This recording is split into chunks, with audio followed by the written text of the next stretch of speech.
Sabrina climbed into a delivery box to escape her father selling her to an abuser, but the address smudged and she landed in a Mafia boss's penthouse instead. Still wearing the wedding dress, still desperate for freedom, now facing a tattooed man who said 3 words that changed everything. "You're not leaving." Her left leg had gone numb 20 minutes ago. The granola bar wrapper crinkled too loudly every time she shifted, and somewhere above her head, muffled voices spoke in rapid Korean. "Well, butter my butt and call me a biscuit," Sabrina thought, pressing her palm against her mouth to stifle a cough. This is officially the worst escape plan in human history. 3 days ago, she'd been standing in her childhood home in Charleston, staring at her father Theodore and his newest disaster, a marriage contract to Todd Whitmore, her father's 42-year-old friend with dead eyes and a reputation that made women whisper warnings at church socials. "You'll marry him next month," her father had said, bourbon sloshing in his glass. "Todd owns 3 refineries and that sugar company. He's willing to overlook my financial situation. It's already arranged." The bruises on Todd's last girlfriend's arms had been arranged too. Everyone knew. No one said anything. Money bought silence in Charleston's old money circles. So Sabrina had done what any reasonable woman would do. She'd stolen her cousin's moving box meant for New York, climbed inside with her emergency supplies, and paid a very confused delivery driver $200 to ship her to freedom. Except the address label had smudged, and freedom apparently had the wrong zip code. The box tipped sideways, Sabrina's head connected with cardboard, stars exploded behind her eyes. "Boss, there's a box here," a deep voice said in accented English. "We didn't order anything." "Then send it back." This voice was different, colder, the kind of voice that didn't expect to repeat itself. "It's moving." Silence, then footsteps, close, closer. The box ripped open. Light flooded in, blinding after hours of darkness. Sabrina tumbled forward, landing face first on polished hardwood floors. Her wedding dress, the one she'd been forced to try on yesterday, billowed around her like a white parachute, its ridiculous pink bow catching on the box edge. She looked up. 6 men in expensive suits stared down at her. Behind them, floor-to-ceiling windows revealed a nighttime city view that could only mean one thing. She was very, very high up. And directly in front of her, arms crossed, expression carved from ice, stood the most beautiful man she'd ever seen. He was tall, at least 6'3", with black hair swept back from a face that belonged on a movie poster. But it was his chest that made her breath catch. He wore no shirt, just black pants, and his torso was a canvas of ink, dragons coiled across his pectoral muscles, wings spreading toward his shoulders, scales rendered in impossible detail. His skin was golden in the warm apartment lighting, and his eyes were the color of winter storms, and they were looking at her like she was a problem that needed solving. "I didn't order a bride," he said flatly. Sabrina scrambled to her feet, fighting with the wedding dress that seemed determined to strangle her. "I'm not a bride. I'm a fugitive. There's a difference." One dark eyebrow rose. "A fugitive? Look, there's been a mistake." She smoothed down the dress, acutely aware of how insane she must look. "This box was supposed to go to Brooklyn, my cousin Janelle's place, 447 Park Avenue. But apparently the universe hates me, so," she gestured around the luxury penthouse, "here I am, in your very nice, incredibly expensive—" "Oh God, are those original Rothkos on the wall?" "Jihoon?" The tattooed man didn't take his eyes off her. "Who is she?" One of the suited men stepped forward. He was enormous, 6'5" at least, with a scarred face that would have been terrifying if not for the gentle confusion in his eyes. "Running her face through the database now, boss." Boss? Oh no. Jihoon continued, reading from his phone. "Age 26, Charleston, South Carolina. Father is Theodore Patterson, mother deceased." He paused, scrolling. Then his expression changed. "Boss, Theodore Patterson owes the Wong Syndicate $15 million, gambling debts. The file says he disappeared 6 months ago. The temperature in the room dropped 10 degrees. The tattooed man, the boss, studied her with new intensity. His gaze traveled from her tangled hair to her bare feet, cataloging every detail. $15 million? Sabrina's stomach dropped to her toes. I don't have $15 million. I have $47 in my checking account and half a granola bar in that box. Your father stole from people I'm affiliated with. He stepped closer. She could smell cedar and something darker, dangerous. That makes you very interesting, Miss Patterson. I haven't spoken to my father in 6 months. I don't know where he is. I don't know anything about any money. I was just trying to escape my own disaster of an arranged marriage when... Arranged marriage? Something flickered in his gaze, almost like amusement? To my father's friend Todd. He owns refineries and a sugar company, which apparently makes him a catch, despite the fact that his last girlfriend wore long sleeves in August for a reason. Sabrina heard herself say the quiet part loud, because apparently when facing the Korean Mafia, her mouth disconnected from her brain. So yeah, climbing into a box seemed like the better option, though in retrospect, she looked around the penthouse at the 6 dangerous men, at the man with dragons across his chest. I may have miscalculated. The boss tilted his head, studying her. Then to her complete shock, the corner of his mouth twitched. Not quite a smile, but close. Ji-hoon, the tattooed man didn't take his eyes off her. Show Miss Patterson to the guest room. Wait, what? No, I'm leaving. I'll just... Sabrina turned toward the door. 5 men moved to block it. The boss walked past her, close enough that her skin prickled with awareness. He paused at the hallway entrance. You're not leaving, Miss Patterson. Not until your father's debt is settled. He disappeared into the shadows. Sabrina stood in her ruined wedding dress in a stranger's penthouse, 42 floors above the city. Well, she muttered, Happy Valentine's Day to me. Well, well, well. Sabrina just went from a cardboard box to a penthouse prison in record time. If you're intrigued by this Valentine's Day gone wrong story, do me a huge favor. Hit that subscribe button so you don't miss what happens next. Trust me, it gets so much better, and worse, and better again. Share this with someone who needs a wild romance story in their life. And here's the fun part. Drop a comment below and tell me, what's the craziest thing you've ever done to escape a bad situation? Doesn't have to be box related, but bonus points if it is. Also, how's your day going? Are you procrastinating? Relaxing? Sneaking this story during your lunch break? I want to know what you're up to while Sabrina's whole life falls apart. Ji-hoon led Sabrina down a hallway lined with abstract. His massive frame moved with surprising grace, like a bear that had taken ballet lessons. So, Sabrina said, because silence made her nervous, on a scale of 1 to I'm definitely going to die, how bad is this situation? Ji-hoon glanced back, his scarred face softening. Boss doesn't hurt women. You're safe. That's comforting, I think. What's his name anyway? Or do you all just call him Boss like you're in a really expensive crime drama? Kang Min. Ji-hoon stopped at a door, pushing it open. And this is your room.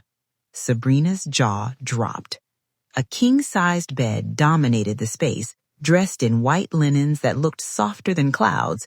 The attached bathroom, visible through an open door, featured a rainfall shower and a tub big enough to swim in. This is a guest room? She turned in a slow circle. What does his room look like, Versailles? Ji-hoon's lips twitched. Bigger. A garment bag lay across the bed, along with several shopping bags from stores Sabrina had only window shopped at in her dreams. How? She touched the garment bag. I've been here for 20 minutes. How is there already clothes? Kang Min prepared for contingencies. He's been tracking your father for 6 months. When you disappeared 3 days ago, he had your sizes researched, just in case. The door closed with a soft click, a lock engaged. Sabrina stared at it, her heart pounding. She was 42 floors up. The windows didn't open, she'd already checked. Her phone was still in the box, probably being searched by Kang Min's people right now. She walked to the window, pressing her forehead against the cool glass. The city sprawled below, so close and impossibly far. Day 1 of captivity, she muttered. Already better accommodations than my last relationship. That's either sad or concerning, possibly both. She unzipped the garment bag. Inside hung designer clothes in her exact size. Jeans, silk blouses, cashmere sweaters, everything with tags still attached. She checked a price tag and immediately regretted it. The dress alone cost 3 months of her rent. Sabrina sank onto the bed, still wearing her wedding dress with its ridiculous pink bow. The mattress felt like sleeping on a cloud made of money. Her phone. She needed her phone. Needed to call Janelle or her friend Miranda or literally anyone who could what? Call the police? Hi, yes, I mailed myself in a box to escape an arranged marriage and ended up with the Korean Mafia. Wasn't exactly a 911 friendly opening. A soft knock interrupted her spiral. Miss Patterson? Ji-hoon's voice came through the door. Boss wants to see you. 5 minutes. Sabrina looked down at her wrinkled wedding dress. Can I change first? He said to bring you as you are. Of course he did. Kang Min's office was all dark wood and leather, with artwork that belonged in museums. He sat behind a massive desk, now wearing a white dress shirt with the sleeves rolled up. His tattooed forearms were distracting in ways Sabrina didn't want to examine. He gestured to a chair across from him. Sit. I prefer to stand. That wasn't a request. Sabrina sat. Her wedding dress rustled like it was judging her life choices. Kang Min steepled his fingers, studying her. Your father, Theodore Patterson, borrowed $15 million from the Huang Syndicate 18 months ago. He promised returns on a real estate investment. The investment was fraudulent. The money disappeared. I don't know anything about that. Your father disappeared 6 months ago. 3 days ago, you disappeared. Coincidence? I was running from an arranged marriage to a man who thinks bruises are romantic accessories, Sabrina snapped. Not masterminding a $15 million heist. There's a difference. Something flickered in his eyes. Todd Whitmore. I know of him. Sugar refineries. History of violence toward women. He leaned forward. Your father was selling you to cover his debts. The words hit like a physical blow. Sabrina had suspected, but hearing it confirmed. That doesn't mean I know where your money is. Perhaps. Kang Min pulled out a folder, sliding it across the desk. But until I locate your father, you're valuable leverage, and possibly the only person who knows where he's hiding. Sabrina opened the folder. Bank statements, property records, photographs of her father at casinos, horse tracks, poker games. The documentation was thorough, damning, and complete. I haven't spoken to him in 6 months, she said quietly. He chose gambling over me years ago. When my mother died, he didn't even come to the funeral. He was in Atlantic City. Kang Min's expression didn't change, but something in his posture shifted. Nevertheless, you stay here until this is resolved. For how long? Until I say otherwise. Sabrina stood, wedding dress swishing. You can't keep me prisoner indefinitely. That's kidnapping. It's illegal. His lips curved. Not quite a smile, more like a wolf showing teeth. Miss Patterson, do you know what I do for a living? I'm guessing it's not data entry. I own 3 restaurants, 2 nightclubs, and a commercial real estate portfolio, all legitimate. He stood, moving around the desk with predatory grace. But I also collect debts, and I'm very good at my job. He stopped close enough that Sabrina had to tilt her head back to maintain eye contact. Up close, she could see flecks of silver in his gray eyes, see the faint scar along his jawline. You have 2 choices, he said softly. Cooperate, help me find your father and enjoy comfortable accommodations while we search. Or, he paused, don't cooperate. Still stay here, but without the comforts. That's not two choices. That's the same choice with different furniture. His almost smile returned. Smart girl. Ji Huan will take you back to your room. We'll talk again tomorrow. Wait. Sabrina caught his arm without thinking. His skin was warm, the muscle beneath solid. She dropped her hand like it burned. My phone. Can I at least call my cousin? Let her know I'm alive? No. One call, 5 minutes. I'll use your phone. You can listen to every word. No. He moved toward the door. Get some rest, Miss Patterson. Tomorrow you start earning your keep. Earning your... What does that mean? But he was already gone. Back in her room, Sabrina tried the door. Locked. Tried the windows. Sealed. Checked her bathroom for escape routes and found only luxury toiletries. She collapsed on the bed, still wearing the wedding dress that was supposed to be for Todd Whitmore. This is fine, she told the ceiling. I've been kidnapped by a tattooed Korean mafia boss who dresses me in designer clothes and locks me in luxury prisons. Totally fine. Completely normal Valentine's Day. Her stomach growled, reminding her that the last granola bar was long gone. As if summoned by hunger, another knock sounded. Ji-hoon entered with a tray. Dinner. Boss says you need to eat. The smell hit her first. Korean fried chicken, kimchi, rice, and was that japchae? Her mouth watered traitorously. He cooks? Sometimes, when he can't sleep. Ji-hoon set the tray on the desk. Eat, you'll need your strength. For what? His scarred face softened into something almost sympathetic. Tomorrow you meet Yuki.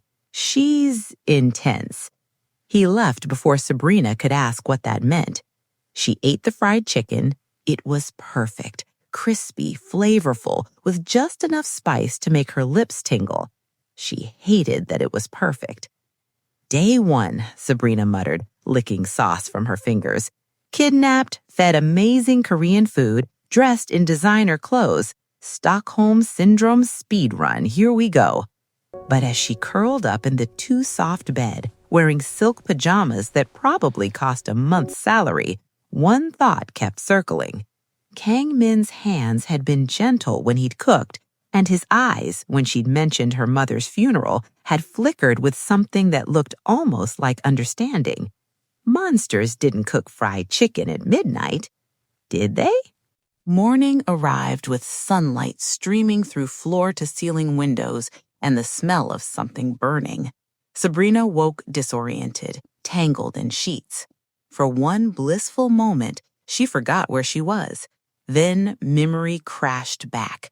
The box, the debt, the tattooed man who'd locked her in luxury. She showered in the rainfall setup, using products she couldn't pronounce, and dressed in the clothes provided. Dark jeans that fit perfectly, a cream sweater softer than sin. She braided her hair, studying herself in the mirror. You look like you belong here, she told her reflection. That's the problem. The bedroom door was unlocked. Sabrina tested the handle twice, certain it was a trap, but it opened smoothly, revealing the hallway beyond. She followed the smell, definitely burning now, to a kitchen that belonged in an architectural magazine. White marble counters, commercial-grade appliances, and Kang Min standing at the stove, shirtless again, frowning at a pan of smoking rice. The dragons on his chest seemed to move in the morning light. You're burning breakfast, Sabrina said. He didn't turn around. I'm aware. You're also doing it wrong. Now he turned. His gray eyes were flat in the morning light, unreadable. Wrong? The heat's too high. You didn't rinse the rice enough. And she moved closer, peering at the pot. Is that supposed to be kimchi jjigae? Because it looks like a crime scene. Something dangerous flickered across his face. You criticize my cooking in my kitchen. You kidnapped me. I criticize whatever I want. For a long moment, they stared at each other. Sabrina's heart hammered, but she refused to look away. If she was trapped here, she'd be trapped on her terms. Kang Min's lips twitched. Fix it. What? You say I'm doing it wrong. Fix it. He stepped back from the stove, gesturing. Show me. It was a test, obviously a test. But Sabrina's hands were already moving, muscle memory from years of cooking for her alcoholic father, from late nights experimenting in her tiny apartment kitchen. She dumped the burned rice, started fresh, rinsed it properly, adjusted the heat, added the right water ratio.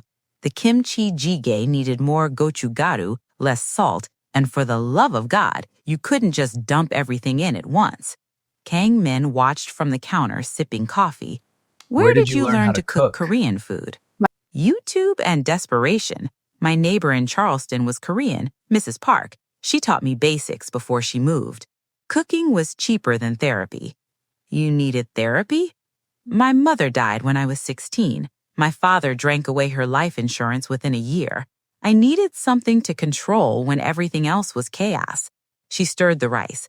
Food made sense. Follow the recipe, get the result. No surprises, no betrayals. She felt his gaze on her back, heavy and assessing. No betrayals, he repeated softly, until your father sold you to his friend. Sabrina's hand tightened on the spoon. I don't want to talk about that, but you'll talk about it eventually because I need to understand why you ran, where you might run to next. She spun around. I ran because marrying an abuser seemed worse than any alternative, even mailing myself in a box. Even, she gestured at him, whatever this is. Kang Min set down his coffee. This is debt collection, business, nothing personal. You locked me in a room.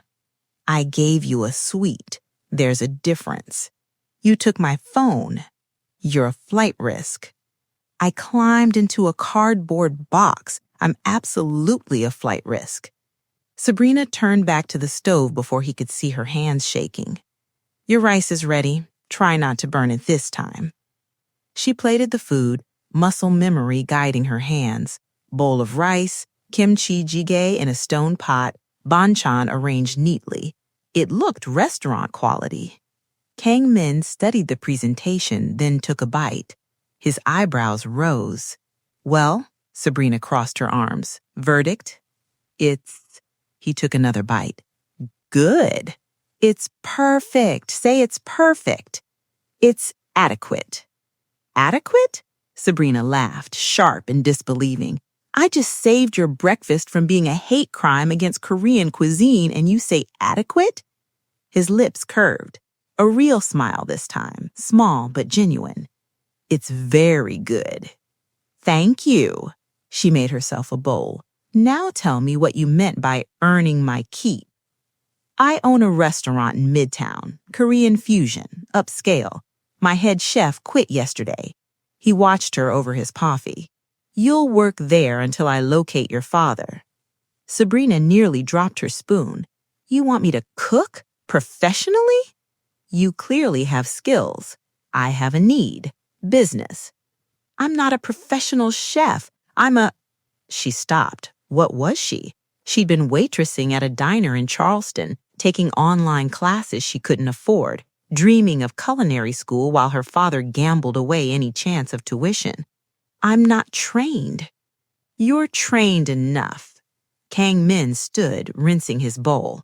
Ji-hoon will take you today. You'll work dinner service. And if I refuse? He turned, and the warmth from his smile vanished. Then you sit in that beautiful room, day after day, with nothing to do but think about your father's debt. Your choice. It wasn't a choice. They both knew it. Fine, Sabrina said, but I'm not cooking anything with your recipe notes. They're clearly wrong. Clearly. He moved past her, close enough that she smelled cedar and something spicy. One more thing, Miss Patterson. What? Don't try to run. I have security everywhere. And he paused at the doorway. Where would you go? Back to Charleston? To Todd Whitmore? The name hung in the air like poison. The restaurant, Kang Min continued, is your freedom. Limited, supervised, but freedom nonetheless. I suggest you take it. He disappeared down the hallway. Sabrina sat in his kitchen eating perfect rice in a perfect prison, and wondered when exactly her life had become a K-drama written by a sadist. Day 2, cooking for the Mafia. Mom would be so proud. But her hands weren't shaking anymore, and the rice really was perfect. This woman is either the bravest person alive or has a death wish, maybe both. Before we continue, I need your help. If you're loving this chaotic Valentine's Day story, please like this video. It helps me know you're enjoying the story. Subscribe so you don't miss what happens next, because trust me, the romance is about to hit and the drama is about to explode. The restaurant was called Lotus and Steel, a name that somehow managed to be both elegant and vaguely threatening. Ji-hoon drove Sabrina there in a black Mercedes. "So," Sabrina said, watching Manhattan blur past, "on a scale of 1 to Gordon Ramsay, how mean is this kitchen staff going to be to the kidnapped amateur?" Ji-hoon's scarred face crinkled with amusement. "Yuki is protective of her territory. That's not ominous at all." The restaurant occupied the ground floor of a building in Midtown, all glass and steel with minimalist design. Inside, the kitchen gleamed like an operating room, and standing at the prep station, arms crossed, was a woman who looked like she could kill someone with a well-aimed spatula. Yuki was petite, maybe 5'2", with short black hair and eyes that could cut glass. She wore a chef's coat like armor and radiated the kind of authority that came from years of ruling her domain. "This is the girl?" Yuki's gaze traveled over Sabrina, assessing and finding her wanting. "She looks like she couldn't julienne a carrot." "I can julienne a carrot," Sabrina said. "I can also brunoise, chiffonade, and supremely segment a citrus. Want me to keep going?" Yuki's eyebrow rose. Big words for someone who's never worked a professional kitchen. Big attitude for someone whose boss just hired me. Ji-hoon coughed. "I'll be outside. Try not to kill each other." The kitchen door swung shut. Yuki circled Sabrina like a shark. "You're the Patterson girl, the one whose father owes boss $15 million. That's me, living the dream." "You know what I think?" Yuki stopped directly in front of her. "I think you're a spoiled Charleston princess who's never worked a day in her life. I think you'll last exactly 1 dinner service before you're crying in the walk-in."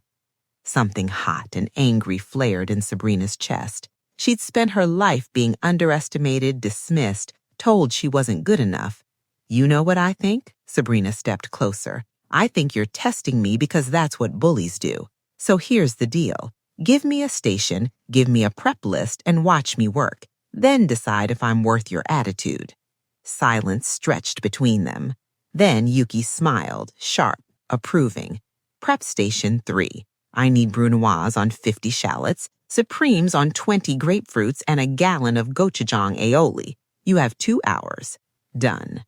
"And Sabrina," Yuki turned back, "in my kitchen, I don't care who your daddy is or who you're sleeping with. You earn respect with your knife skills, nothing else." "I'm not sleeping with anyone. Yet." Yuki's smile turned knowing.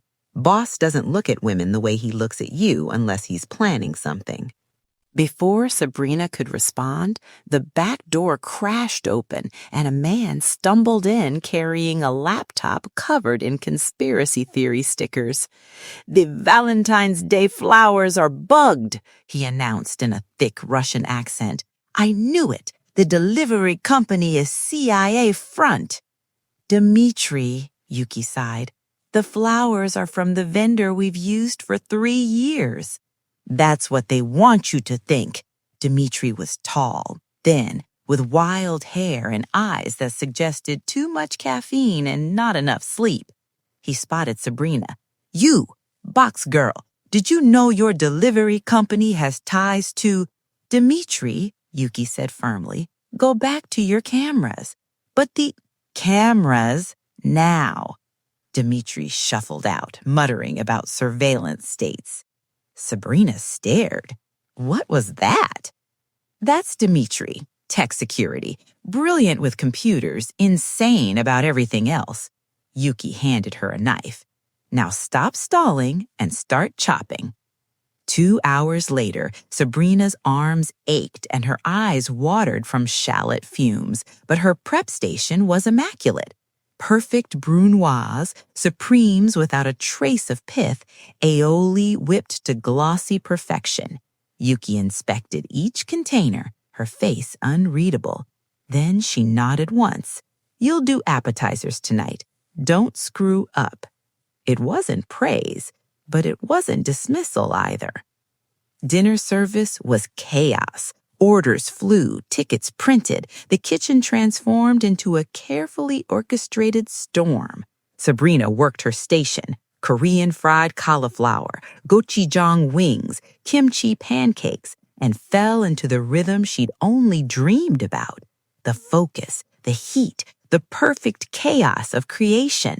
She was plating her 50th order when she felt him. Kang Min stood in the kitchen doorway, watching. He changed into a black suit, looking every inch the successful restaurateur. His eyes tracked her movements, the way she sauced the plate, the precision of her garnish. Their gazes met across the kitchen. Something electric passed between them. "Order up," Sabrina called, breaking eye contact first. After service, Sabrina collapsed on a milk crate in the alley, her chef's coat splattered with sauce, her hair escaping its braid. She'd survived. Barely, but survived. The door opened. Kang Min stepped out, loosening his tie. "You did well tonight." "I didn't die. The bar is low." He almost smiled. "Yuki doesn't compliment easily. She told me you have potential." "She said I didn't completely embarrass her. Is that a compliment in her language?" "From Yuki, it's glowing praise." He sat beside her on another crate, close enough that their shoulders almost touched. "You surprised me, Miss Patterson." "Sabrina, if I'm cooking for you, you can use my name." "Sabrina." The way he said it, careful and deliberate, made her skin prickle. "Why did you never pursue cooking professionally?" "Because culinary school costs money, and my father preferred gambling to college funds." She stared at the alley wall. "After my mom died, I worked 3 jobs just to keep us afloat. When I finally saved enough for community college, he stole it for a sure thing at the track." Kang Min was quiet for a long moment. "My father believed in discipline above all else. Love was weakness. Emotion was failure." His voice dropped. "When my mother got sick, he wouldn't pay for experimental treatments, said it was throwing good money after bad." Sabrina turned to look at him. In the dim alley light, his face was softer, younger, vulnerable. "How old were you?" 18. She died 6 months later. His jaw tightened. "I took over the family business at 23 when my father was killed. Everyone said I was too young, too American, not ruthless enough." "Were they right?" His eyes met hers. "What do you think?" Sabrina thought about the locked door, the surveillance, the casual way he'd taken control of her life. But she also thought about the midnight cooking, the opportunity he'd given her, the way his eyes had flickered with pain when she'd mentioned her mother. "I think you're more complicated than you want people to believe." Something shifted in his expression. He stood abruptly. "Ji-hoon will drive you back. You start at 4 tomorrow." He was gone before she could respond. Sabrina sat alone in the alley, her heart doing complicated things she didn't want to examine. "Day 3, she muttered, "started catching feelings for my captor, right on schedule for Stockholm Syndrome. But it didn't feel like Stockholm Syndrome. It felt like recognition, like finding someone who understood what it meant to survive." A week passed in a blur of prep work and dinner service. Sabrina fell into a routine: wake up in the luxury prison, get driven to the restaurant, cook until her feet ached, return to the penthouse, collapse. Repeat. She was getting good. Even Yuki admitted it, though the words were buried under 17 layers of critique. But something else was happening too. Kang Min appeared in the kitchen every night, watching her work. Sometimes he'd taste her dishes, nod approvingly, disappear. Other times he'd stay through service, and Sabrina would feel his eyes on her like a physical touch. The awareness between them was becoming impossible to ignore. Friday night, Sabrina couldn't sleep. The bed was too soft, the room too quiet, her mind too loud with thoughts of her father, Todd, and a tattooed man who cooked when he was sad. She padded to the kitchen at 2 a.m. and found Kang Min already there. He stood at the stove in black sweatpants and nothing else, his tattooed back a canvas of ink and muscle. He was making japchae, the glass noodles glistening in the pan. "Can't sleep?" Sabrina asked. He didn't startle. "Never can after closing the books. Numbers make my brain too active." "Want company?" He glanced over his shoulder.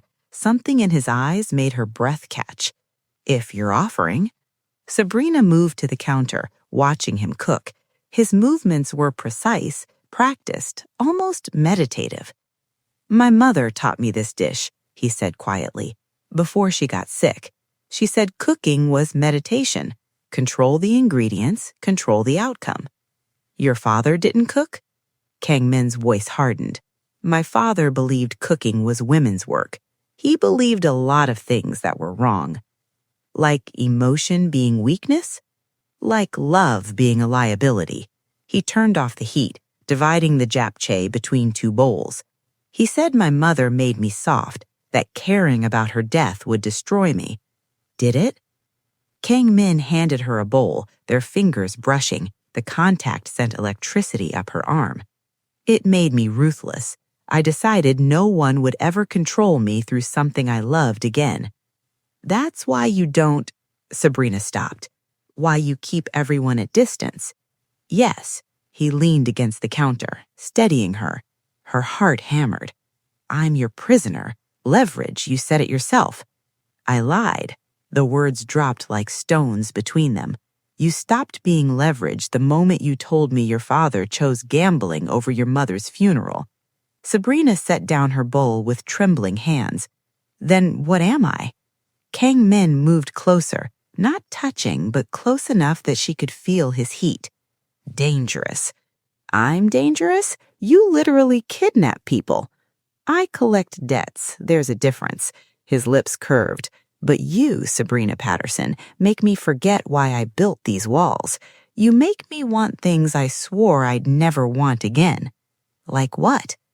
"Like someone who sees past the tattoos and the reputation. Someone who argues with me about rice preparation. Someone who—" He stopped, jaw clenching. "This is a mistake." "What is?" "This. Us. This conversation." But he didn't move away. "You should go back to your room." "Why?" "Because if you stay, I'm going to kiss you." Sabrina's breath caught. Every rational thought screamed that this was insane. He'd kidnapped her, locked her up, controlled every aspect of her life for a week.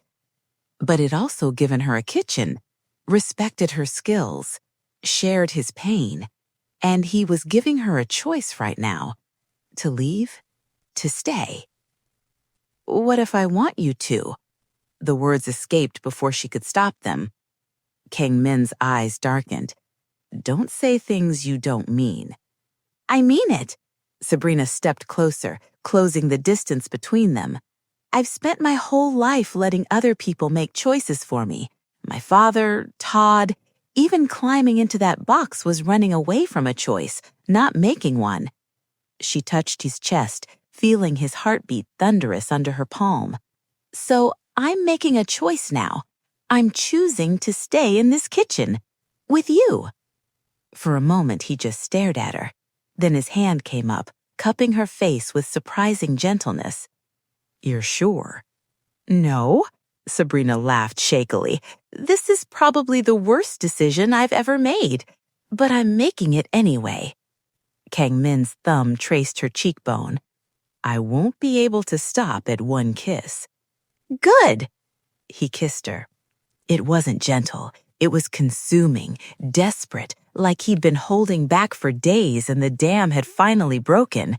His hands tangled in her hair, pulling her closer.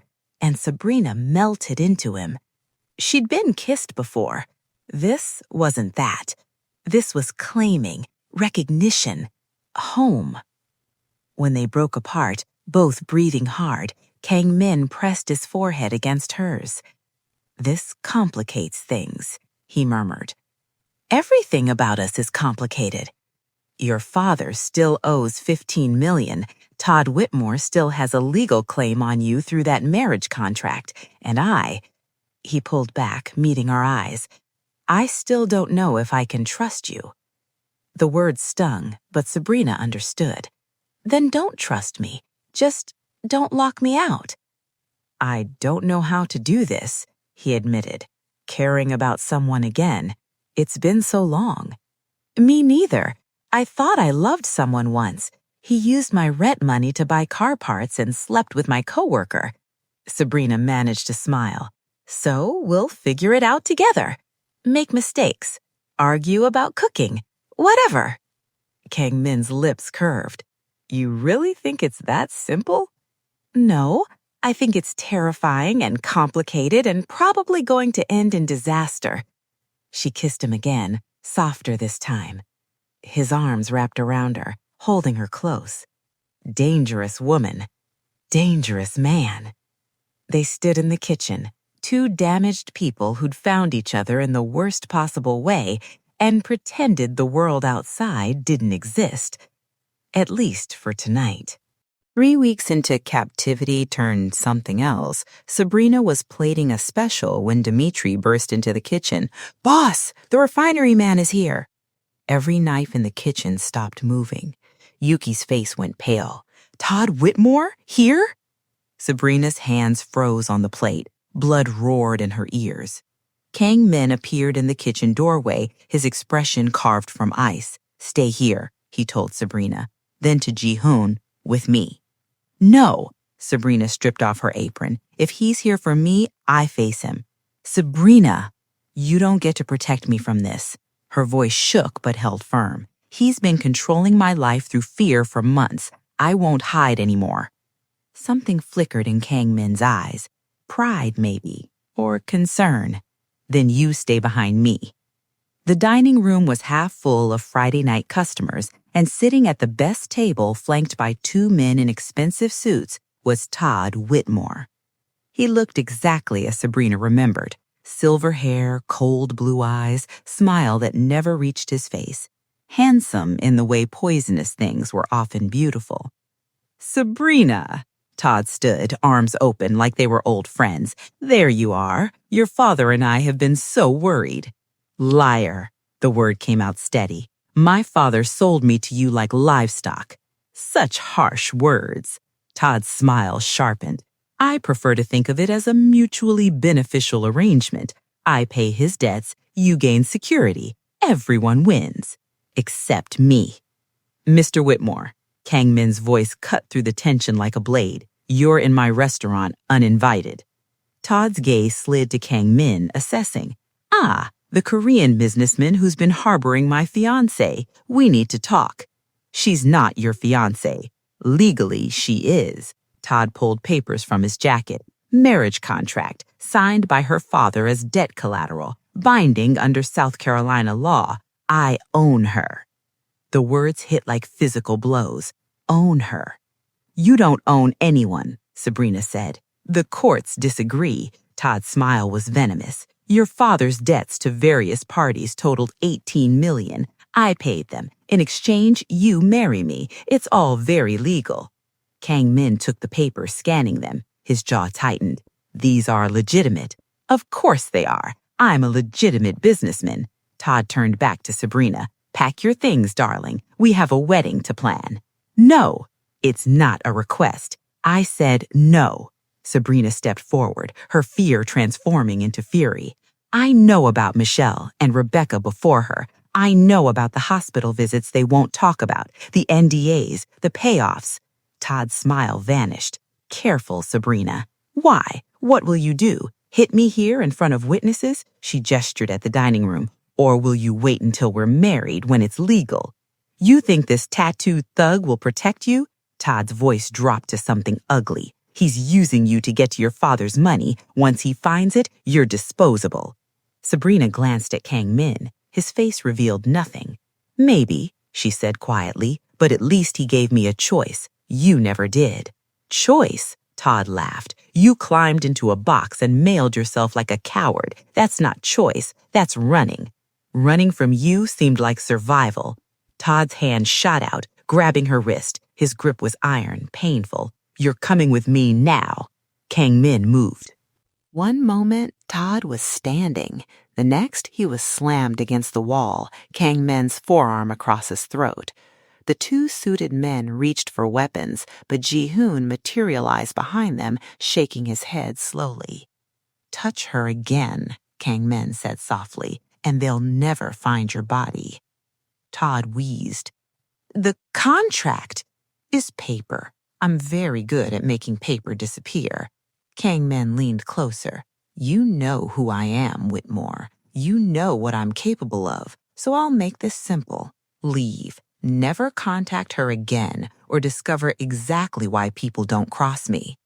She's legally mine. Kang Min's grip tightened. She's not yours. For a long moment, the only sound was Todd struggling to breathe. Then Kang Min released him. Todd stumbled, gasping. His cold eyes found Sabrina. This isn't over. Yes, Sabrina said, surprised by her own steadiness. It is. Todd straightened his suit, gathered his papers, and walked out with his men. The door closed behind them. The dining room erupted into whispers. Sabrina stood frozen, shaking. Her wrist throbbed where Todd had grabbed it, already bruising. Kang Min turned to her, his expression softening. Let me see. She held out her wrist. His fingers were gentle as he examined the marks, but his eyes were murderous. I'll kill him, he said quietly. Say the word and he disappears. No, Sabrina pulled her hand back. I won't let you become a murderer for me. I already am one. The words hung between them. Sabrina looked at this man, tattooed, dangerous, capable of violence, who just threatened murder on her behalf. I don't believe that, she said. You should. Kang Min's voice was hollow. I've done things that would make you run screaming back to Charleston. Then tell me, no more secrets. He studied her for a long moment, then nodded. Not here. Tonight, I'll tell you everything. Yuki appeared from the kitchen. Service is ruined. I'm sending everyone home. Good. Kang Min took Sabrina's hand, carefully avoiding the bruises. Come on, we need to talk. As they walked to his office, Sabrina's mind raced. The contract, Todd's claim, Kang Min's threat. Everything was unraveling. But for the first time, she wasn't running. She was choosing to stay and fight, even if the fight destroyed everything. Kang Min's office felt smaller with the door closed. He poured 2 glasses of whiskey, handed her one, then sat heavily behind his desk. My father's name was Kang Jae-sung, he began.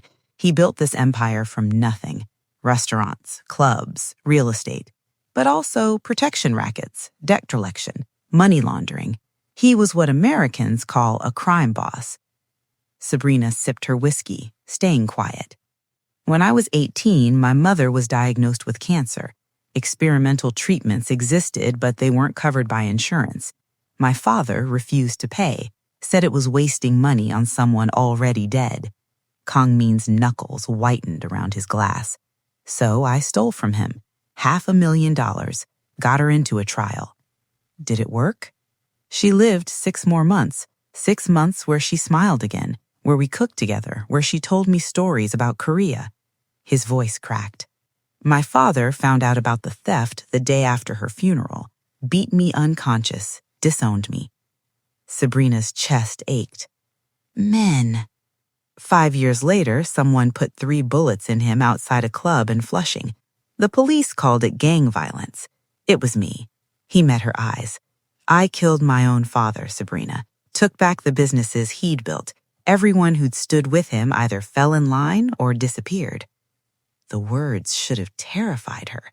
Instead, she felt only sadness. How old were you? 23. He drained his whiskey. I've spent 15 years building something different, legitimate businesses with insurance on the side. I don't hurt civilians, I don't traffic drugs or people, but I collect debts, and sometimes collection gets violent. Like with my father? Your father worked for me as an accountant. For 10 years he was loyal. Then he got into gambling, borrowed from the wrong people. When they came to collect, he panicked and stole $15 million from my accounts to pay them off. Sabrina set down her glass, and then he tried to sell me to cover it. Yes. Kongmin stood, moving to the window. When I found out about the marriage contract to Whitmore, I investigated. 3 women, all with medical records that tell stories. Todd Whitmore is a monster in an expensive suit. So you plan to stop the wedding? I plan to confront your father at the ceremony, force him to tell me where my money was. Then I'd make the Todd problem disappear. He turned to face her. But you beat me to it, climbed into a box and mailed yourself to freedom. Despite everything, Sabrina laughed. Worst escape plan ever. Or the best. You ended up here. Safe. Safe? She stood, moving toward him. Men, Todd has a legal contract. He owns refineries and a sugar company. He has lawyers, money, connections. How do we fight that? We don't. Kongmin pulled out his phone, scrolling. But I've been investigating. Todd's businesses aren't clean. Money laundering through the sugar company, tax fraud. If I leak this to the right people, he'll know it came from you. He'll retaliate. Let him try. Men, no. Sabrina grabbed his hand. I won't let you start a war over me. Yes, it is. His voice rose. You said I was dangerous because I made you want things again. Well, I want things too. I want you alive. I want a future that doesn't involve body counts and revenge. I want... She stopped because she'd almost said love. Kangmin's eyes darkened. What do you want, Sabrina? The words stuck in her throat. I need to tell you something. He waited. That day I went to my apartment to say goodbye before we left Charleston, I found something. Sabrina's hands shook. My mother, before she died, she left me a safety deposit box. I found the key. Kangmin went very still. What was in it? Evidence. Bank statements showing my father's gambling started after Todd introduced him to illegal betting rings. Emails proving Todd fabricated some of the debts to force the marriage contract. She pulled out her phone, hands trembling. And stock certificates, my mother's inheritance worth $20 million. The silence was deafening. 20 million? Kangmin repeated. I can pay you back. The 15 million my father stole, plus interest. Tears burned her eyes. I can buy my freedom. You've had this for 3 weeks. Yes, you've been sleeping in my bed, kissing me, letting me fall. He stopped, jaw clenching. Why didn't you tell me? Because I was scared. The tears spilled over. Scared you'd take the money and throw me out. Scared I'd lose the kitchen, lose Yuki and Ji-hoon, and her voice broke. Lose you. Kangmin stared at her. You thought I'd take money over you? I thought you'd make the smart business decision. The smart business decision. He laughed, bitter and sharp. Do you know what the smart business decision was? Not bringing you here, not letting you into my kitchen, my home, my life, not falling in love with you. Sabrina's breath caught. You, what? I love you. The words came out raw, angry. I've loved you since you yelled at me about burnt rice, since you stood up to Yuki, since you chose to stay in that kitchen with me at 2 a.m. Men! But you lied to me. His voice went cold. Just like my father, just like everyone else. I was protecting myself. So was I. He moved toward the door. The money. Transfer it to me. Then you're free to go. What? No, men, wait! You bought your freedom, Sabrina. Congratulations. He opened the door. Ji-hoon will drive you anywhere you want to go. Charleston, your cousins, hell, Canada. I don't care. You don't mean that. His eyes met hers, and they were empty. Don't I? He walked out. Sabrina stood alone in the office, her heart shattering into pieces. She'd finally found someone who saw her, who valued her, who loved her, and she destroyed it with the same lie she judged her father for. The choice she'd been so proud of making had cost her everything.